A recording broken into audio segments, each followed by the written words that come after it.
Vamos então para a próxima questão. Olha só, questão do Tribunal de Contas na Bahia de controle externo. Essa eu vou jogar para a tela porque ficou menor o tamanho da fonte e eu preciso que você acompanhe o conteúdo de forma bem ajustada. Tá? Então, olha só, vamos passar para a tela aqui. Vamos botar a caneta na cor que a gente gosta, um roxinho aqui, né? Esse roxinho novo da estratégia. Vamos lá resolver essa questão. Veja só, sobre modelagem multidimensional ou modelagem dimensional. Vamos lá, né? As granularidades fundamentais para classificar todas as tabelas fato são de um modelo dimensional são tabela fato transacional, snapshot periódico e snapshot acumulado. Aí você vai dizer, puta que pobre. Não posso falar esse negócio ao vivo, mas enfim. Você vai dizer, desgramado, de onde é que você tirou isso aqui? Especificamente, a maioria dos livros de modelagem dimensional fala sobre isso. Inclusive, a gente tem uma aula no nosso curso onde a gente fala só dos tipos de tabela fato. E aí a gente vai falar que esses três, de fato, são os tipos de granularidades fundamentais das tabelas fatos. E aí você vai ter o quê? Você vai ter três tipos. O tipo transacional.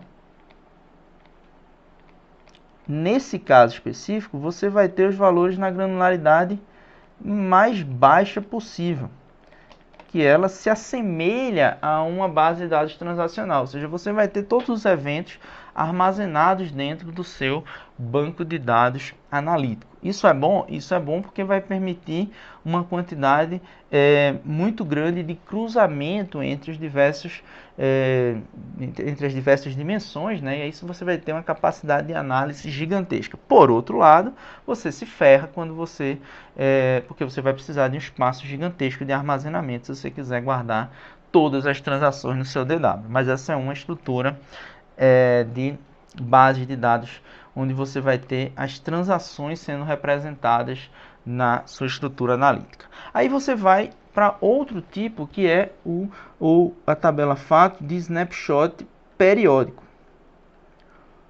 Nesse caso, ao invés de você ter uma granularidade muito baixa, você vai fazer um agrupamento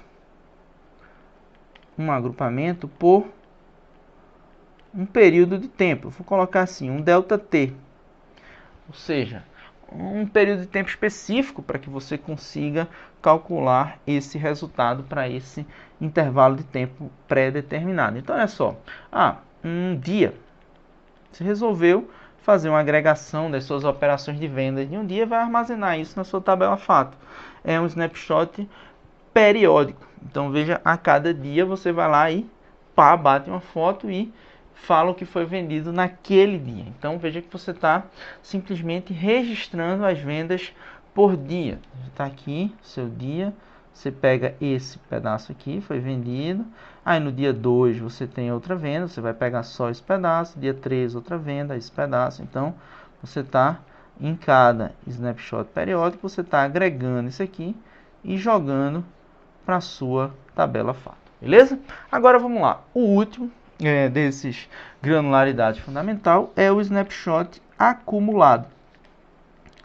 Qual é a graça do snapshot acumulado? O snapshot acumulado, ele, ao invés de agregar por intervalo de tempo, ele vai como se fosse acumular os valores.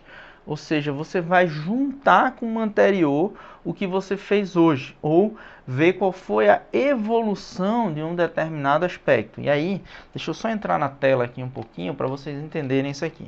O snapshot acumulado, ele faz o seguinte, ó, você, vamos supor, vendeu 300 unidades hoje, amanhã vendeu mais 100. Então, no acumulado, você não fica com mais 100, você vai, ou com só 100, você vai juntar com o do anterior e ficar com 400. Então, para que é útil o snapshot acumulado? É útil para calcular, por exemplo, variações de estoque. Então, você vai, ao invés de você ter a fotografia de cada dia, você vê a variação em função do dia anterior. Então você vai agregando os valores e juntando com o passado. Então o acumulado ele vai justamente tentando refletir esse histórico.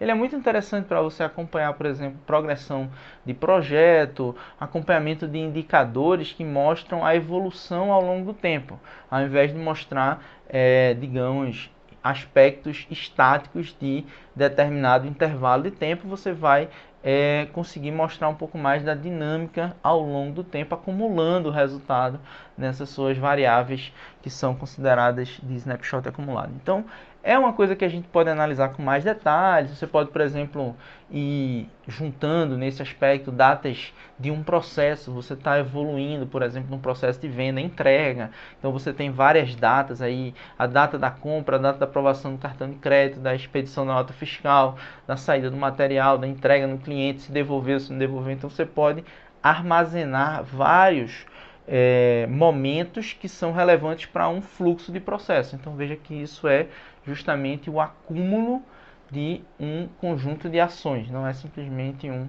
resultado mais encaixotado das vendas em um dia, tá bom? Então vamos voltar aqui para o slide, tá? Vamos lá agora, porque essa é a nossa resposta, né? Então as granularidades fundamentais para classificar todas as tabelas fatos de um modelo dimensional são transacionais, snapshot periódico e snapshot acumulado. Então tá ok, resposta está aí na letra A. Vamos analisar as demais alternativas aqui, né? O que diz as próximas alternativas? Diz o seguinte, né? Os fatos e as dimensões não são tabelas do banco de dados, pois no modelo dimensional são componentes do cubo de um data warehouse. Isso aqui está errado, tá? E aqui dá para a gente abrir um parênteses interessante. Quando a gente fala de tabelas, fatos e dimensão, a gente está se referindo a um modelo de dados dimensional que está modelado em uma estrutura que a gente chama de roll-up, ou que está organizado sobre o modelo relacional, que é justamente o modelo orientado por tabela. Se essa estrutura dimensional tivesse organizado numa estrutura multidimensional, ao invés de ter tabelas para representar os fatos e as dimensões, a gente vai ter o que a gente chama de um modelo multidimensional. E esse modelo multidimensional, ele geralmente vai ter um cubo de dados. Mas veja, os fatos e as dimensões, elas continuarão existindo, elas fazem parte do modelo dimensional. Só que elas podem ser representadas como tabelas ou elas podem ser representadas como cubo. E aí no cubo, o que você vai ter? As dimensões vão estar nas diversas dimensões do cubo, ou seja, nas arestas, e no cruzamento, né, das diversas dimensões você vai ter um espaço onde você vai armazenar os fatos. Então, é uma estrutura diferente, que vai acabar virando uma matriz de dados, mas que vai ser armazenada de outra forma, ao invés de ser uma estrutura bidimensional em forma de tabela, né? Então, o que acontece? Quando ele está dizendo que os fatos e dimensões não são tabelas, não, eles podem ser tabelas ou podem não ser tabelas, tá? E aí, a gente tem aqui, não dá para dizer que os fatos e a dimensão não são tabelas. Eles podem ser tabelas, se a gente estiver representando com uma estrutura relacional. Eles podem não ser tabelas se a gente estiver representando com uma estrutura multidimensional, tá bom? Vamos para a letra C.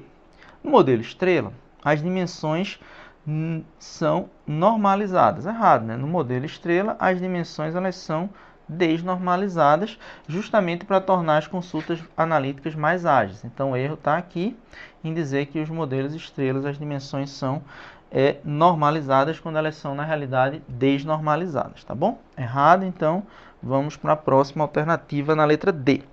O modelo floco de neve aumenta o espaço de armazenamento. Na realidade, o modelo floco de neve, o que ele faz? Ele reduz o espaço de armazenamento dos dados dimensionais, pois acrescenta várias tabelas ao modelo, todavia torna mais simples a navegação.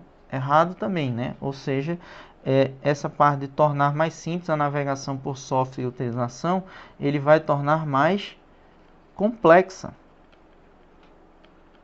a navegação dos dados, porque ele vai criar uma hierarquia maior, né? Então você vai precisar navegar mais entre as tabelas para chegar no cruzamento dos dados. E por fim, a letra E vai dizer o seguinte: os códigos e as descrições associadas, usadas como nomes de colunas em relatórios e como filtros em consultas, não devem ser gravados nas tabelas dimensionais. Claro que devem, né? Eles devem ser gravados, inclusive porque é isso que vai dar o contexto e as possibilidades de cruzamento na busca, né? Se você não tiver esses dados nas tabelas dimensionais, eles vão vir da onde? Vão cair do céu? Claro que não, né? Então, temos um erro aí também na alternativa E. Então, a resposta está aqui na letra A e resolvida essa questão, vamos em frente para a próxima questão, beleza?